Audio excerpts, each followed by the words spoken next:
Welcome back, Eddie Radosovich, George Stoya here from the welcoming Soonerscoop.com studios. George, headed out to Cincinnati tomorrow. You ever been? I've never been there, Eddie. I know that you were there briefly. I love the Midwest. Yes. You seem to be in a great mood today. I'm in a great mood. The fat women of the Midwest. That should be good in the comments section. No comments. No, it's going to be exciting. I think that, this is the first true road game for Oklahoma. Yep. And I think that, talking to the players and the coaches throughout the week, this is a situation that, I don't know, it seems a little bit like the SMU week in that I think that the Bearcats have the coaches and the players' attention. This is a real test. When you look at the Cincinnati team, yes, they lost to Miami, Ohio last week, but this is a good football team. I mean, Brent pointed it out. They have a new coaching staff, some new guys, but this has been a winning football program for the last several years now. I mean, they played. Ted Roof talked about it on Monday, just in terms of this is like one of the most winningest programs in the country. Yeah. Now, a lot of that was under Luke Fickell, who's now at Wisconsin, but at the same time, I think that these programs know how to win, right? Yeah. Well, and Scott Satterfield, it may not be Luke Fickell, but he's won a lot of football games. Coached at several different places. Was obviously at Louisville last year, so. This is going to be a football team. It's made of guys where you're going to hear a lot about Emory Jones, right, at quarterback. He's a guy that has played a lot of college football, not always at an elite level. I think he threw 13 interceptions in one season at Florida. So he's a guy that can turn the ball over, but he's also a guy that can, if he goes out and plays well, he can beat you. And that's a recipe for upset. And we know, Eddie, we've seen it with OU football in the past. Running quarterbacks, those dual threat guys, those guys can be dangerous. You let them get on a run, they can do some different things. So I think it's going to be a really intriguing matchup. I know the line of scrimmage was a huge emphasis this week, talking about going up against that Cincinnati defensive line. That offensive line, they've also been able to run the ball some. So this is a real test. Is Cincinnati going to go win the Big 12 this year? No. But they're a damn good football team. Yeah, and I on top of everything else that goes into the game, I would imagine that the vibe around Cincinnati and a vibe around campus is going to be pretty good. I mean, it's their first Big 12 game. I know that the Big 12 probably is hoping that Cincinnati's able to pull this off on Saturday as a 14.5 point underdog. But at the same time, it is going to be, kind of Oklahoma's first battle. And we talked about it on the Unofficial 40 this week, just in terms of when can you declare that Oklahoma is getting back to what it should be from a 6-7 season ago.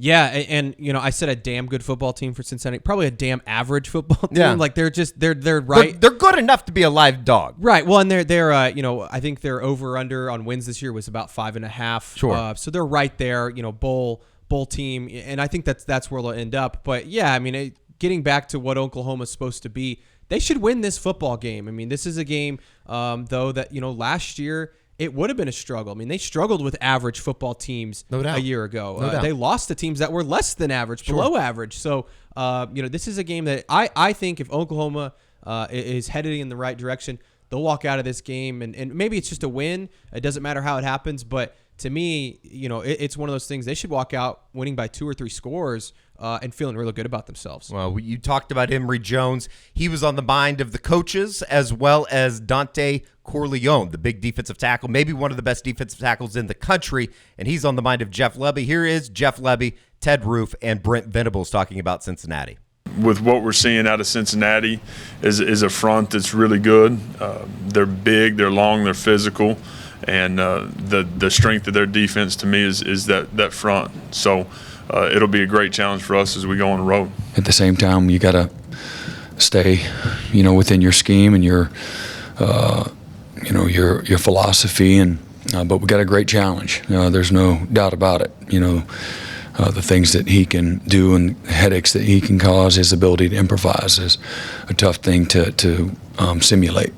You're exactly right. He's really mobile, explosive, makes explosive plays with both his arm and his feet. He's not just a running quarterback. He's a guy that can read coverages and throw it accurately. And a strong arm can make all the throws. And on top of that, like you said, the athleticism, the ability to tuck it down and run and extend plays with his feet. So defensively, that presents a lot of problems, and it's something, from a contained standpoint, we got to limit his area of operation. And he's an older guy that's played a lot of football, so he's seen a lot. And I think, whether it's how you're rushing a passer or how you're playing the mesh game. I think it's important that you better be fundamentally sound in everything that you're doing, because this is a guy that can beat you, both with his feet, and his arm. So he's got really good weapons to surround him, to help him be a good player. Like all good offenses and good players, you're usually a benefactor of having other good players around you. And so very dynamic. He can throw the ball a country mile, and he can pull it down and take it the distance at any time. Multi-dimensional. The thing that jumps out the most is, they're one of the top rushing offenses in the country. I think they're the 8th rushing offense in the country. The least amount of yards they've been held to this year is 219 rushing yards. That's a lot. Okay, and that's the low end of what they've done. So our ability to defeat blocks, fit, and tackle is going to be a big deal this week, because they're really physical in what they do. And that's a team that has a lot of pride. Over the last 5 years, they're one of the most winning team in college football. It's not like that. I mean, that just went away. That's who they are. So we're gonna have to put our best foot forward and go play really well, in an environment that should be pretty hostile to find a way to win. He's a guy that's played incredibly well. They've got a bunch of guys really that have played incredibly well. Again, it's a big, long, physical group, and we've got to do a great job being able to mix it up, changing the tempo, being able to do some things where we are huddling and we're slowing down and making sure that we've got the right guys hatted, just because of some of the different presentations that we're getting defensively. So we'll continue to do that, being able to mix it up and change it up and varying the tempos as we play. Cincinnati coming off of a 31-24 overtime loss to Miami of Ohio. That was hard to say. It's unfortunate that they are coming off of a loss. I think it takes a little bit of the buzz out of Saturday's contest. But at the same time, I think that this came up time and time again with the coaches, with the players who we'll get to here in a second. You look at the box score from that game, Cincinnati ended up outgaining Miami of Ohio by over 200 yards in the game last Saturday. It was simply, and Justin Williams talks about this, who we'll get to here in a second with The Athletic previewing Saturday's game. They just weren't able to get points in the red zone. Yeah. They weren't able to get touchdowns. They had to settle for a bunch of field goals. I think Justin said, 17 trips to the red zone or something, and they were only able to capitalize a handful of times. So well, I don't know about 17.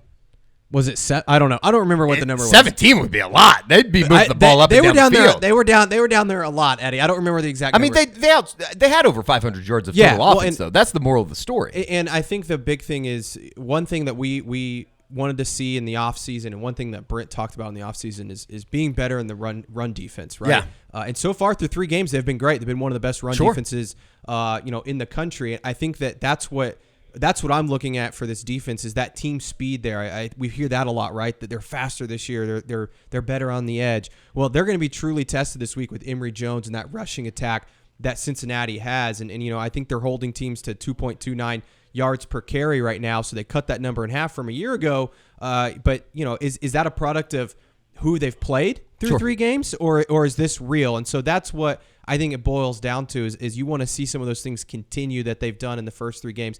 And then on the other side, last year OU struggled to keep Dylan Gabriel protected at times. So far through this year, they've been one of the best in the country. They've only given up 1 sack. But that offensive line has struggled, through a few games as well. They haven't been able to run the balls effectively. So can they contain that Cincinnati defensive line that's a really good veteran group? So those are the 2. That's where you're watching this week. Let me ask you, and Brent talked about it. He said the game's going to be won in the trenches. He said that on Tuesday during his weekly press conference, George. Is this almost a game that, as much attention's been paid to Oklahoma's offensive line and possibly Caden Green making his first career start at left guard, is this a game that maybe we learn a whole lot more about what they have on the defensive line rather than the offensive? I think we're going to learn about both, but maybe we haven't paid attention enough to what they've done against the run. They're up to number 2 in the country against the rush, and as the coaches kind of outlined and as the players are about to outline, Emory Jones, Corey Kiner, they can change the game on the ground. And that's something Scott Satterfield's going to want to do early. Yeah, 100%. And I think that we've been waiting for that defensive line to kind of show up and assert its will. And it has in the run game, but that kind of goes unnoticed. you want to see him get after Emory Jones, right? Like, you want to see an Ethan Downs, a Trace Ford, Rondell Bothroyd, who's been kind of quiet through 3 games. What can they do? And especially, look, they're going to push him on the edge. They're going to want to get outside. That's what Cincinnati does. Again, Emory Jones' plays are going to break down. He's going to get out of the pocket. He's going to try and make plays downfield. This feels like a game that you want to see that defensive line live up to the expectations, maybe have a few sacks that can change the game. And the one thing you don't want to let happen, Eddie, is Emory Jones is going to have his plays. There's going to be some times that he makes a great play, but don't give up the big play. Don't give up, it's a 3rd and 15 and he scrambles for a first down. That's where you start to get hurt and you put yourself in a danger zone. So I think this is a huge game for that defensive line. I think the linebackers have to be really keyed in on Emory as well. You got to be disciplined. That's what it comes down to. And so it's going to be fun to watch. I'm sure we'll get into injuries later in the show. They might have a few guys out on the Oklahoma defense, but again, that's where that competitive depth. Do they really have that competitive depth? And I think that's the biggest question for me, Eddie, is this team for real, or is this a product of the teams that they've played so far? And I think that, when you start talking about adversity, you start talking about things that have been pretty controlled, whether it be playing at home the 2 games or playing up in Tulsa in front of, what was a lot of Oklahoma fans last Saturday. How do you respond when you give up that 3rd and 15? Because for the most part, they were able to get away with it against Tulsa. They were able to get away with it against SMU, and Arkansas State simply couldn't complete a forward pass at times. So it is going to be interesting to see how they handle that adversity. Here are a host of Sooners from post-practice on Monday and Tuesday night talking about the Bearcat matchup. Really talented. Obviously, they've played a bunch of good football and lost a close one, but, they're a really good team and have a really good defense, so it'll be a great challenge, playing there, and excited to, get out there. They can go. They're big, strong, physical guys with lots of experience. And, we're preparing as if this is the best D-line we're going to see. And, we're just working. Yeah, I feel like, we prepare we prepare well every week. So, there's going to be that curiosity, but we know what we have in the room. We know what we do. So we're going to attack every week, whether it's playing Tulsa, whether it's playing Arkansas State, they're playing Texas. We're going to do what we do. Really just, like you said, they run the ball well.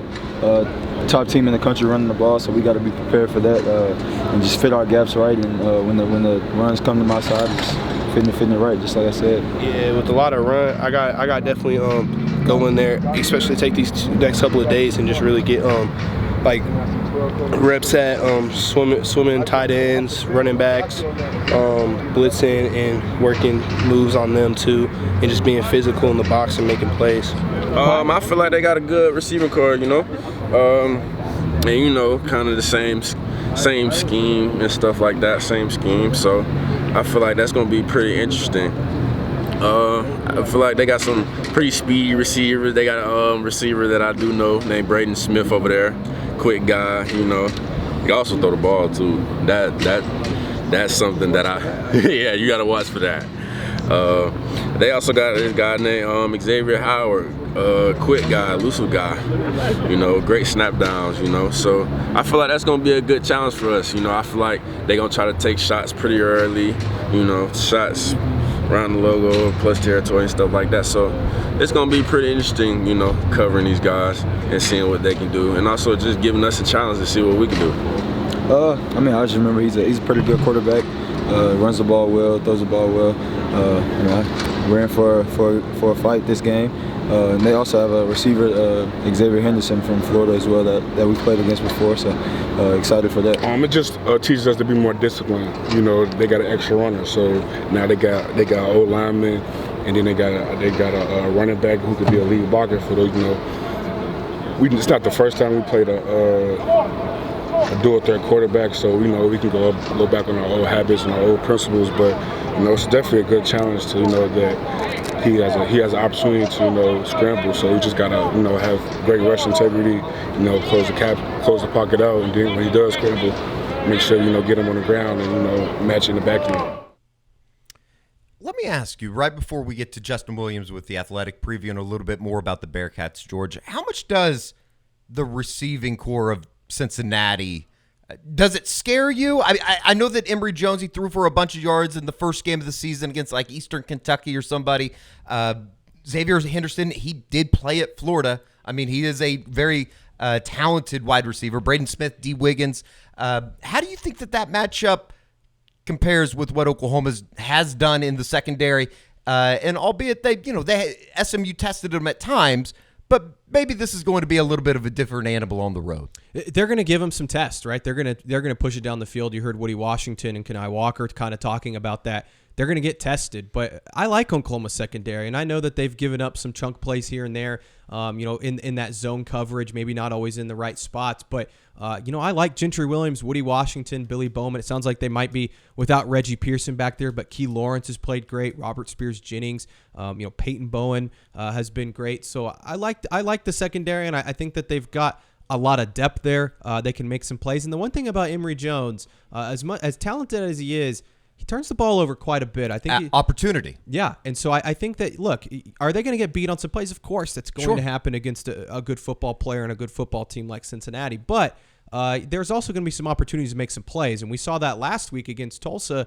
OU took advantage of all those opportunities. Right. So if they can get a couple interceptions, maybe that's the difference in the game. So yeah, they're going to get tested. I mean, Cincinnati's got good players. Xavier Henderson's one of the better wide receivers in college football, but I think Oklahoma's also going to have a chance to make some plays, and I also think that defensive line can maybe force some bad throws if they get some pressure. Let's learn a little bit more about the Bearcats. Joining us this week for our opponent preview, Justin Williams from The Athletic.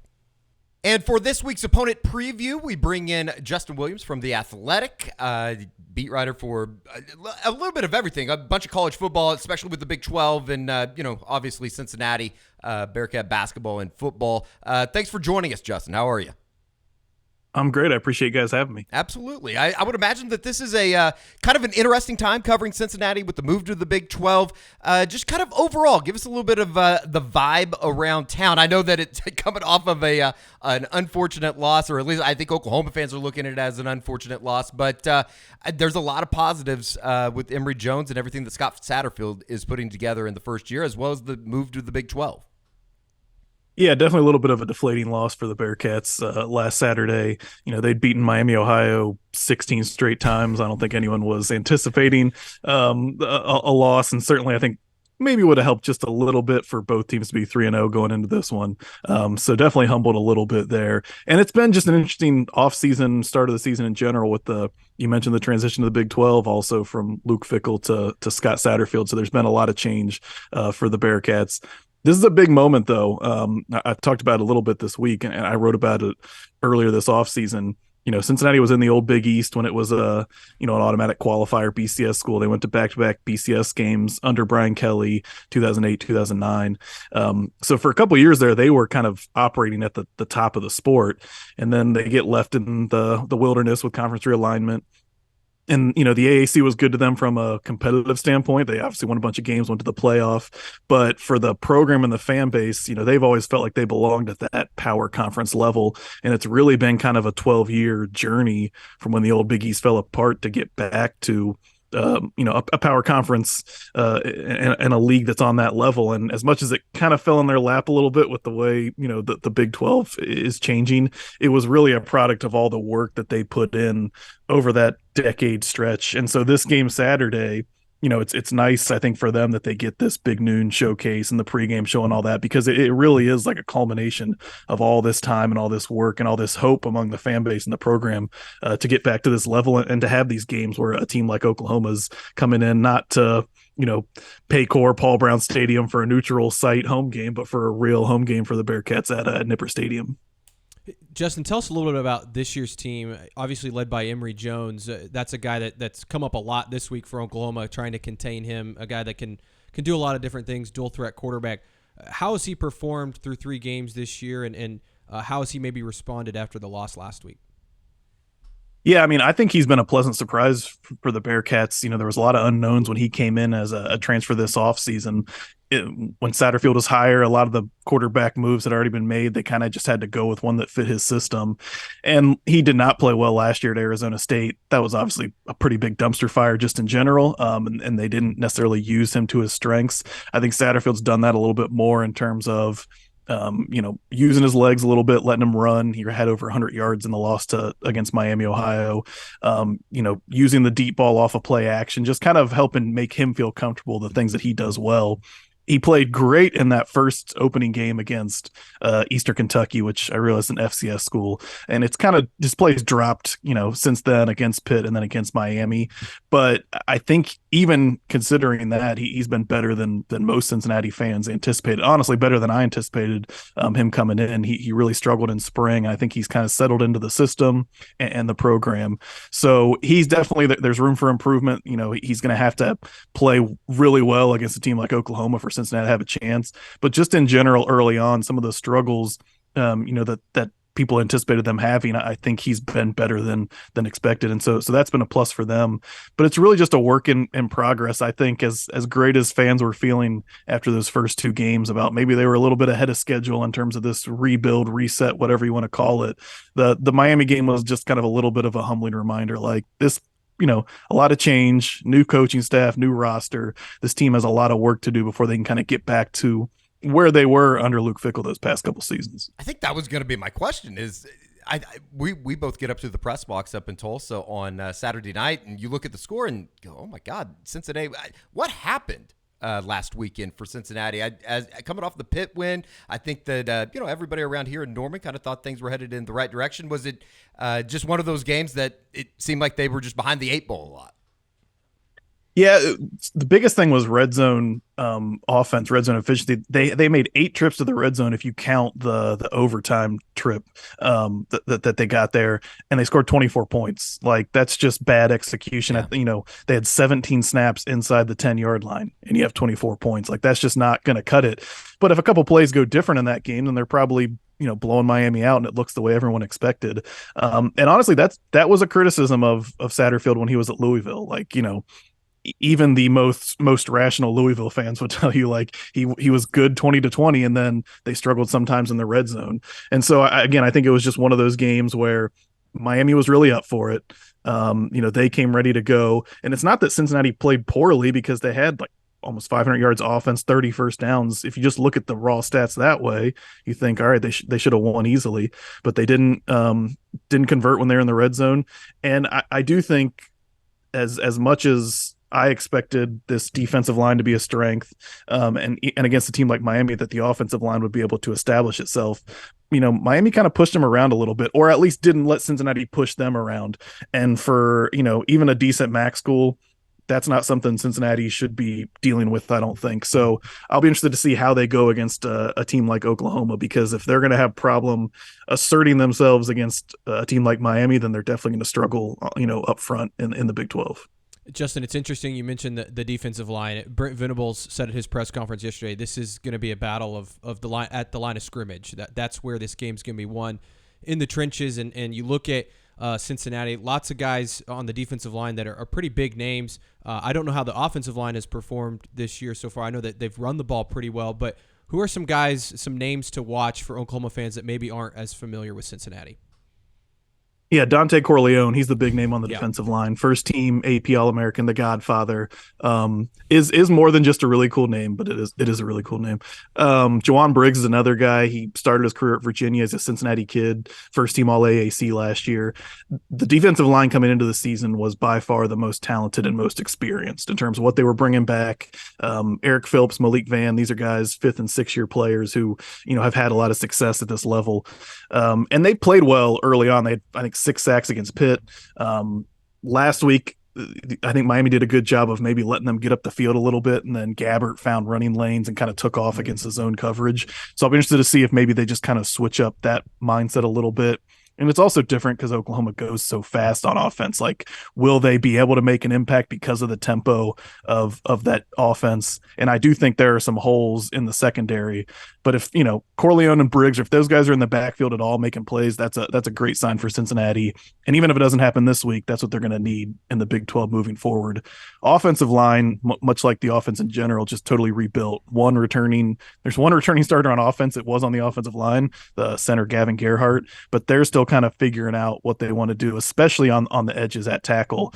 We've seen some holding penalties and things like that. So, the Oklahoma defense, I think, has looked much better compared to last season. I think that's kind of how it started last year, right? Too, like they looked good in non-conference, got to conference, and it changed.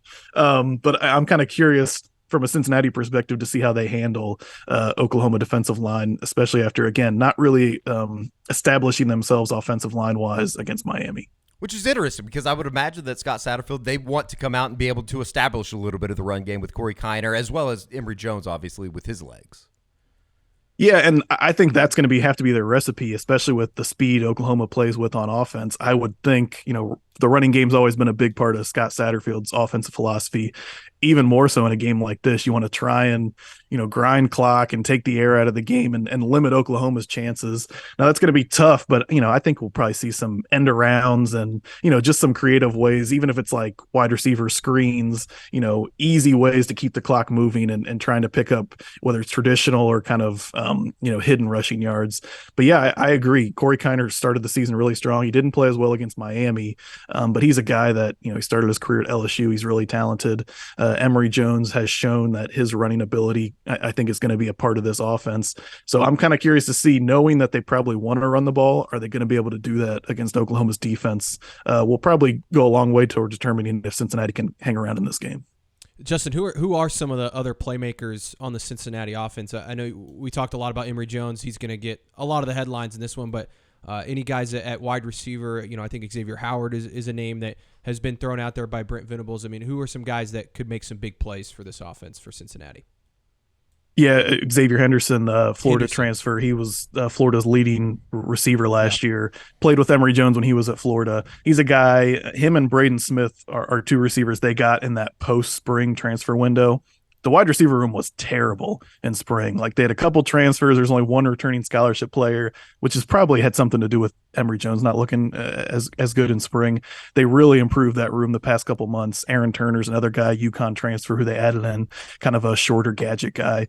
But yeah, Xavier Henderson and Braden Smith are the two who have really shown up this year. D. Wiggins is another one. He had a big catch week 1 for a touchdown, former Miami Louisville transfer. Those three guys have taken a room that was honestly a weakness in spring and all offseason and made it one of the strengths of the team. Xavier Henderson looks like an NFL type caliber guy, big target. And so I don't know how much they're going to want to throw the ball, but I think if they do, Xavier Henderson and Braden Smith are the two guys that, probably Emory's going to be looking for. A little bit of an open-ended question as far as what does Cincinnati need to do for this to become a game? Is it as simple as hang around, give a little bit of hope to the crowd, get Nippert Stadium involved, and then all of a sudden you look up in the fourth quarter and Oklahoma's having to make drives to end the game or to be in the game? Is that probably the recipe for success? Create a couple turnovers as well? Yeah, I mean, I do think the crowd will be really good. As much as last week was a disappointment, I think that first, Big 12 game, Oklahoma, big noon on Fox, I think the crowd's going to be ready to go early. And you're right, if they can, stay in the game and keep the crowd into it, going into halftime, something like that, then I think, you give a little bit of belief to a team that's coming off a bad loss. They are going to need some turnovers. They're just going to need a couple things to bounce their way, maybe hit a trick play or something like that. I went back and, rewatched the Oklahoma game against SMU, which was probably their worst performance, I guess, of the year so far. And, there were some things that I think popped up as potential vulnerabilities that I'm sure Cincinnati's going to harp on. But yeah, from Cincinnati's perspective, I think a lot's going to have to go right for them to stay in this game. But some of these guys, they played Dylan Gabriel, when he was with UCF. He's going to be much more comfortable because he's not throwing against Sauce Gardner and Kobe Bryant this time around. But for some of those older established guys at Cincinnati, I think they're going to understand, if they played him at UCF, what the pace is like, what the tempo is like. But it's one thing to understand it, and then it's another thing to go out there and actually play against it and realize how fast it is. If they can kind of weather that storm in the first quarter, that's a good sign for them. It doesn't mean they're going to win the game, but it can maybe keep it from getting out of control. Yeah, I think Dylan Gabriel talked this week about he's 0-2 all time against Cincinnati. I think he also lost to Scott Satterfield when he was at Louisville, and Dylan was at UCF. So hasn't won against Satterfield or Cincinnati. Last one for me, Justin. Just what are the expectations? First year head coach Satterfield coming in, like you said. I think from outside it seems like kind of a rebuilding process, but in Cincinnati it seems like the expectations are high. They're excited about the Big 12, but just What are the overall expectations for year one under Scott Satterfield? Yeah, it's honestly been a little bit up and down, even just the way the season has gone. I think coming into the year, a lot of the fan base was like, if they could get to bowl eligibility, that would be a good first season. And then they go out and they beat Pitt, and everyone's feeling good about themselves. And honestly, the schedule for Cincinnati sets up pretty nicely in the Big 12. And you're looking at games against West Virginia and Houston and Iowa State. And I think Cincinnati fans, before last Saturday, were like, oh, we can get to 8 or 9 wins, and we're feeling really good about themselves.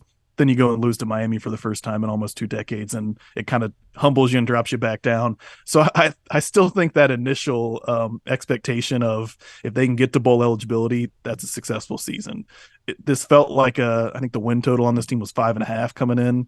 That felt right. It felt like it was going to come down to, can you win a game late to get to bowl eligibility, or are you going to have a 5-win season? If you're talking like 3 or 4 wins, that's a disappointment. If you're talking 7 or 8 wins, that's like a bonanza for this team, I think, in year one. I don't think anyone has Oklahoma circled as one of those 5 or 6 wins, heading into the season. But this will be a good litmus test for them as Big 12 play gets going, of how competitive can they be, and are they going to have to eke out wins against the bottom rungs, or can they get a surprise win against one of the better teams in the conference, even if it's not Oklahoma on their home field. Last one from me, and we'll get you out of here. Just overall, you do a lot of writing on the Big 12, just in general, through the first 3 weeks and heading into conference play. I guess maybe like a big takeaway from what this new look league looks like, at least for this year, before Oklahoma and Texas head off to the SEC. Yeah, but the big takeaway is probably, a lot of pissed off employees in the Big 12 offices with Texas and Oklahoma looking like the 2 best teams. Sure. I'm still a Kansas State believer. Yeah. Obviously, the thicker kicker got them last Saturday, but I think they're going to be right there in the mix. But yeah, it certainly feels like those teams that, I was kind of wondering, like, could Baylor be a dark horse? It doesn't look like it. I know Texas Tech got a lot of, love this offseason. They've struggled coming out. So it does seem like it could end up being a Oklahoma-Texas race down at the end, which I'm sure no one, Brett Yormark on down the masthead there at the Big 12 wants to see. But for me, it'll be kind of like, can Kansas State, figure it out and bounce back from the loss, similar to what they did last year, and knock one of those teams off. And I'm interested in Red River. I know it was, not what Oklahoma wanted to see last year, and Gabriel was hurt. He looks really good, and I think the thing with him has always been, if he can stay healthy, he's been really good. So if Oklahoma can keep him in it, I think it'll be really interesting to see which of those 2 teams, can maybe establish themselves as a champion on their way out the door. If it's an OU Texas rematch in Arlington, that Nelly concert might get canceled. I have a feeling from the Big 12 offices. He's Justin Williams from The Athletic. We appreciate you joining us today, and we'll see you up in Cincinnati on Saturday. Looking forward to it. Thanks, guys. Appreciate it. Thanks, Justin. Special thank you to Justin for joining us. Thank you to George for setting that up. That was really good stuff. And I think that maybe we haven't talked enough about this being Cincinnati's first game in the Big 12.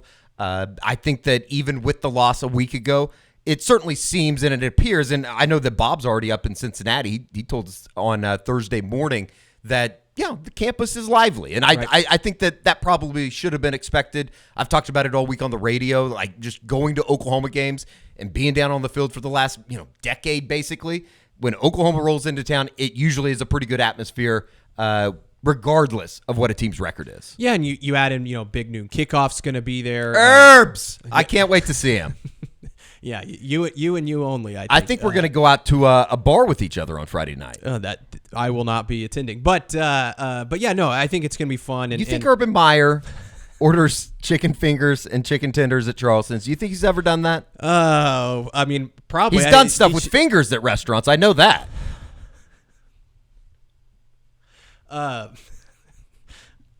think it's going to be a really good crowd at Cincinnati. And why are you getting red? No, I'm just nothing, man. We'll get back on track. But, I don't know how big the stadium is. It's not the biggest, I don't think. I think 39,000, I believe. Yes, but it'll be packed. And I know it's an 11 a.m. kick. It's like one of the top 5 oldest stadiums in the country, too. Nippert Stadium. I'm excited to see it. Yeah, it'll be fun. I think it'll be a really good atmosphere. It looked like, honestly, last week when they played Miami, Ohio, which is a pretty big rivalry, it was a great crowd. Obviously, they were upset with the result. Well, it was the battle for the bell. Nobody misses that. I think, what was it? Did Justin say 16 years or something since Miami of Ohio's won right. that? So, but no, I think it'll be a raucous crowd. I mean, that's what OU expects all year. I mean, it's been that way for forever, but really this year, when you're talking about OU on their last tour here of the Big 12, no matter who Oklahoma State might not have another win when they go in there for Bedlam, but it's going to be sold out and packed. So I think that's to be expected, and I think the players know that, and they kind of embrace that. You think the Big 12 social media team will put out any positive Oklahoma stuff over the weekend, or is it just going to be a Cincinnati in your face the entire time? I don't know, man. It was funny when they put out the tweet this last week of just OU and Texas were the only Big 12 teams ranked. I think there was a lot of people that had fun with that. I know CJ Vogel had a pretty good time with it on Twitter. I know our own Kerry Murdoch back in the control room, who does a great job producing this. He was saying on the radio, I think this morning, that the Big 12 is sending out a big video crew to the game. Perfect. And documenting Cincinnati's first game in the Big 12. So perfect. I'm sure they would love, for that to end up being the storm being, or the field being stormed and all of that stuff. So it's going to be no conspiracy theory here, though. I'm not saying the game's rigged, Eddie, oh, yeah. But we're already looking for holding calls that Oklahoma's not going to get. By the way, thanks for listening to me this morning. I had to. I had to. That's what I get. No, let's get back to it. Oklahoma, Nick Anderson. He was exceptional on Saturday against Tulsa. The 3 receptions that he has goes for touchdowns, first time since Antoine Savage. And I think that, we talked about it at the beginning of the year. The depth at the wide receiver position, there was a lot of guys out there. Who was going to be a guy that stepped up? And I think for, at least on the outside, you needed a Nick Anderson, you needed a Jaden Gibson, and both of them were playing. But this was the first time that Nick Anderson actually kind of starred. He broke out of his cage a little bit. Yeah, no, he was spectacular. And Eddie, we've said it from the beginning. His potential is through the roof. I mean, he might have the highest ceiling of anyone in that wide receiver group. So for him to kind of break through, right before conference play is a great sign for Oklahoma. Sure. And it's just, we've said it time and again, Eddie, but the biggest question mark for a lot of us coming into the season was wide receiver. Who were going to be some of these guys? I mean, we didn't even see Nick Anderson really last year. I think he only got a couple snaps in the bowl game. So, he's a guy that if he can step up, all of a sudden you're looking at one of the more impressive wide receiver rooms in the conference. When you talk about Andrew Anthony, Jalil Farouk, who's having a great year. So, and then you've got Nick Anderson, Drake Stoops, who just is Mr. Consistent. And we haven't even seen much of, Jaquez Petaway other than the first game. And then Gavin Freeman hasn't gotten involved. So it's just a step in the right direction. And I think Nick Anderson could be a breakout star for this group. Here is Jeff Lebby as well as Brent Venables and a little bit of Nick Anderson from post-practice on Tuesday. Confidence, humility. It's a very competitive family. He's a football junkie. Just a great teammate. And, last year was very frustrating for him. Really hard-working guy that was, again, a year ago was just snake bit. So just couldn't get over that injury hump. And but he hung in there and kept working, through it all. And so it's great to see him have some success, after everything he's been through. And he's got a great future. He's big, he's long, he's fast, he's tough, he's smart. He's a good leader. So a really good young freshman. Yeah, just being the same kid every day, as hard as it was, him not being healthy and having the soft tissue issues and going through different things when he knew he had the ability to be on the field and play and make an impact with where we were in that room this time last year, him just staying true to who he is. He's got an incredible family. He's got an incredible future, and he's a young man that has just continued to work and put himself in positions of success. It was really fun to see him come out of his shell a little bit on Saturday and have some success. I mean, to me, it doesn't really matter. As long as we're winning games, I'm happy. I mean, it doesn't matter if I get 0 touches, everybody else gets 15. I mean, I'm happy if we come out with the dub at the end of the day, because our goal right now is to win the conference. So that's what we're focused on. I know a big thing for the room this week is just ball security, ball security, job security. So trying to keep that ball high and tight. and being physical throughout the route phase. Everybody can improve on that. So little things, I can always get better. So that's what we're focused on. He's so much like his brother. Yeah, it's the exact same person. A little bit taller, obviously. Yeah, he's sorry. But he was great to talk to. I enjoy Nick, and their family, very intense family. Absolutely. They're a pretty good football family. We'll have a little bit more on another football family here at the end of the show. Yeah, but it was good to talk to him, and I think that he's got the chance to be a really good player for Oklahoma. 3 100-yard receivers for Oklahoma on Saturday against Tulsa. That was the first time since 2012, only the second time ever. The 3 were Jalil Farouk, Nick Anderson, and Andrell Anthony. Little bit of injury news just in terms of what Oklahoma has going into Saturday. J.J. Hester's back at the wide receiver position. Brennan Thompson's been back. We haven't seen either of them.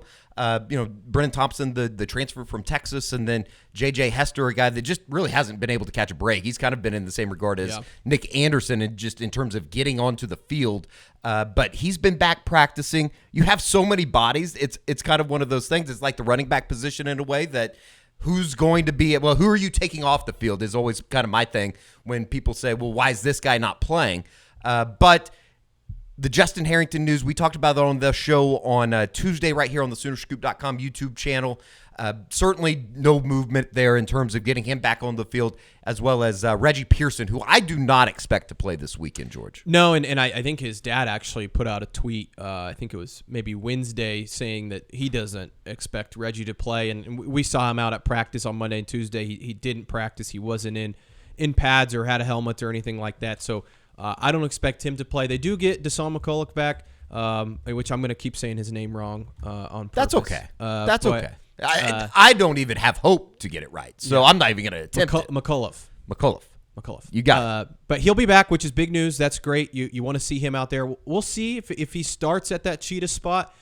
He hasn't had a lot of snaps there, so I wouldn't be shocked if we see some Peyton Bowen at that Cheetah spot again. But sure. I think Deshaun will get on the field, and when you talk about containing a guy like Emory Jones, Deshaun McCullough is a guy that could be a difference maker in that regard. No doubt. Well, it's the talking point of the week. I think we talked about it on the Unofficial 40. You wrote about it after the game up in Tulsa at Chapman Stadium. How is this 3-0 different from last year's 3-0?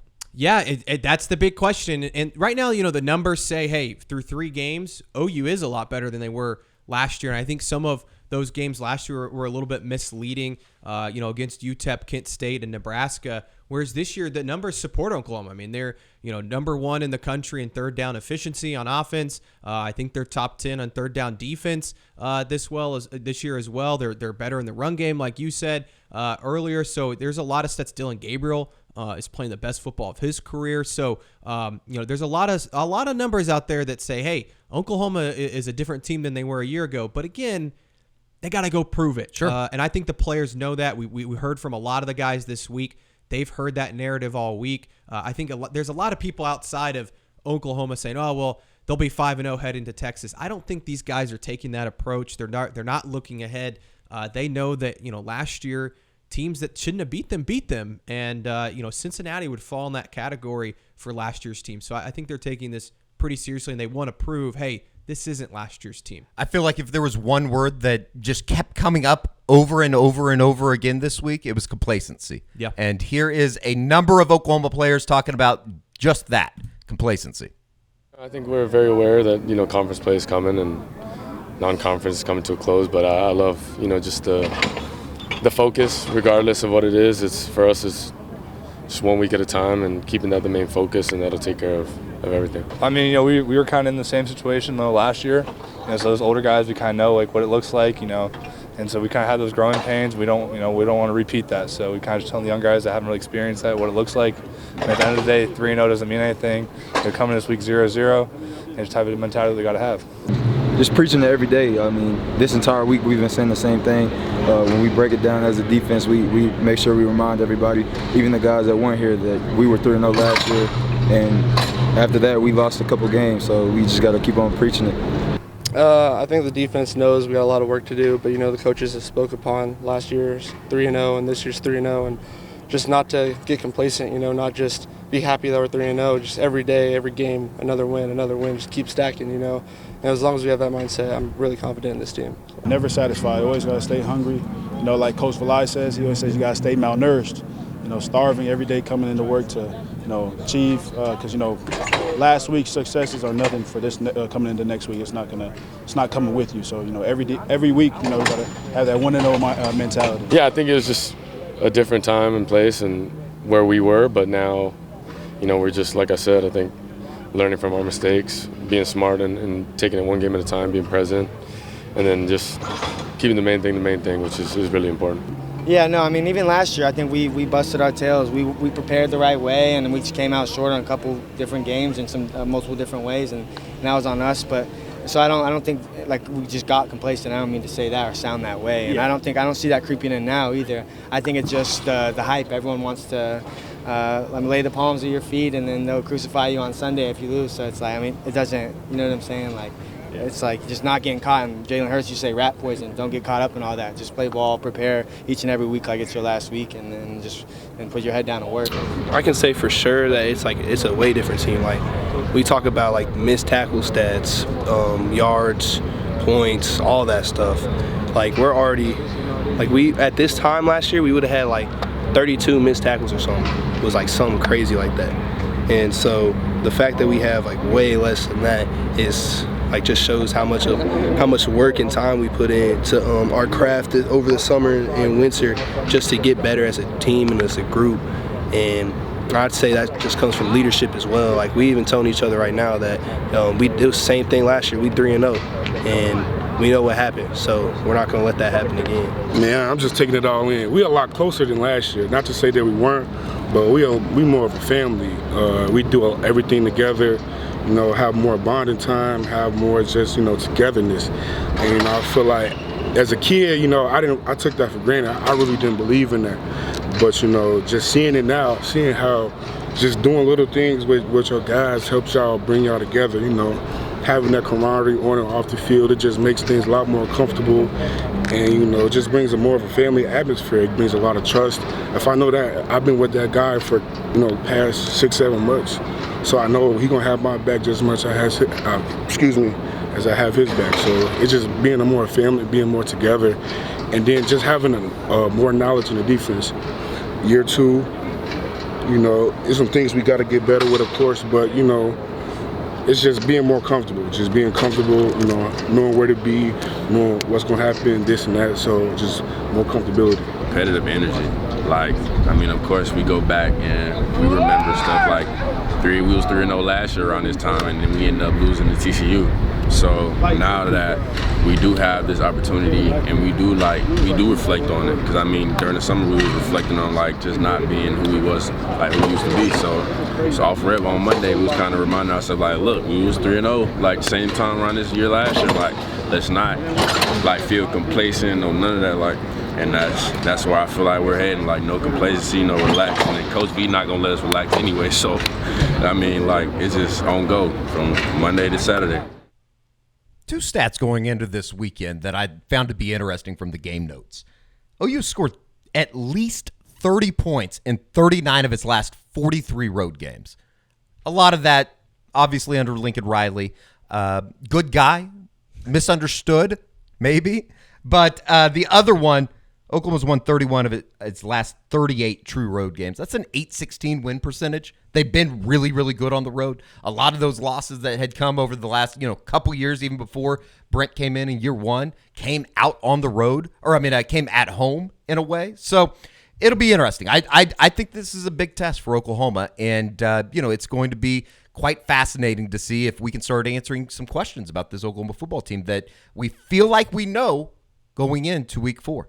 Yeah, that's an interesting stat about their road games. I think, did they only win 2 true road games last year?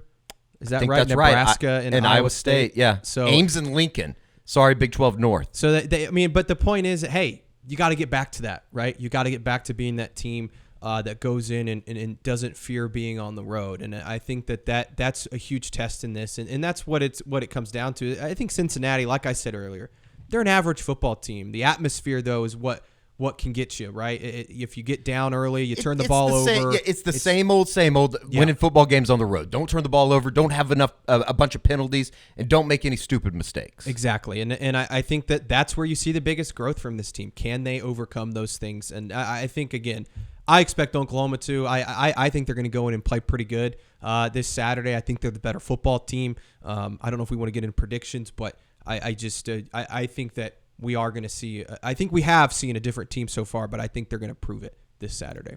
A number of people are going to be making the trip up to Cincinnati this weekend. I would imagine that there's going to be a good amount of Oklahoma fans, but there's going to be a good amount of Stoops family in the building. George, you wrote about it on Thursday morning, just in terms of, and Drake talked about it at post-practice on Tuesday night.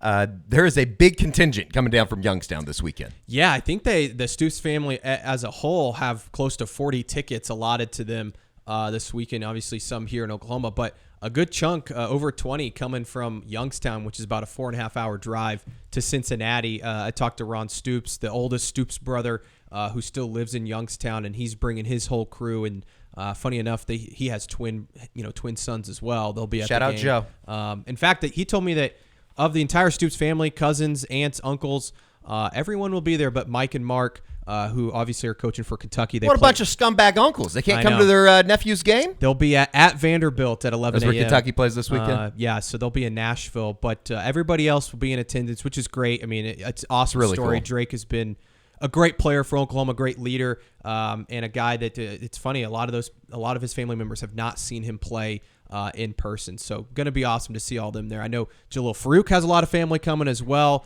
As well as Kendall Dolby, who is a Ohio native. So that you've just got a good group of OU fans, I think. And I've heard just, normally a lot of OU fans are looking to make the trip just because it's going to be the only opportunity that you have, right? It's the same with BYU. You hear the same thing. A lot of people are making the trip to Provo later in the season. So I think it's going to be fun. OU will be represented well, and I expect a great crowd. If you don't read George's story and it doesn't evoke some type of emotion within you, just in terms of the Stoops family is truly one of the great football families in the sport of college football, and maybe even in the sport of football. Yeah, and it was fun to hear. I love the quote from Ron talking about watching games with Bob. Exactly. Yeah, I mean, it was fun to hear from him about watching the game with Bob, how intense it is, and also just their upbringing in Youngstown. I mean, everybody knows the story and how they become great football coaches. That blue collar mentality, and Drake. I think a lot of people from the outside would assume Drake's been handed some of the stuff that's been given to him, but he walked on at this program. He's kind of lived in Bob's shadow, and Bob stayed out of it, but. They're very proud of him, and to see what he's accomplished and obviously turn into just a really good football player for Oklahoma, I think has been a really neat story. Tied for the lead in receptions with Andrell Anthony going into this weekend. All right, what do you think? What do you got?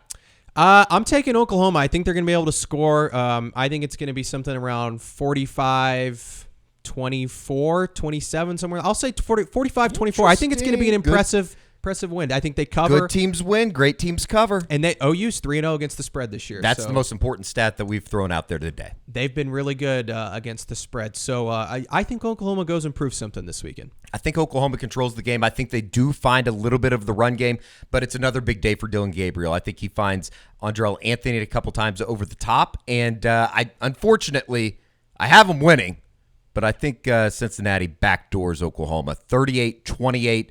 It's one of those games that it feels like Oklahoma's in control, and then all of a sudden you look up and it's a 10-point game with maybe a couple minutes left. Yeah. What is the spread? Is it 14 I think right now it's 14.5. Yeah. It's a great weekend of college football, isn't it? Ohio State, Notre Dame, Clemson, Florida State. Yeah, it's going to be a really good game. Alabama, Ole Miss. Alabama, Ole Miss. I'm a little interested just to see what Texas does on the road in Waco this weekend. That's a game. It's sort of that same thing about Oklahoma.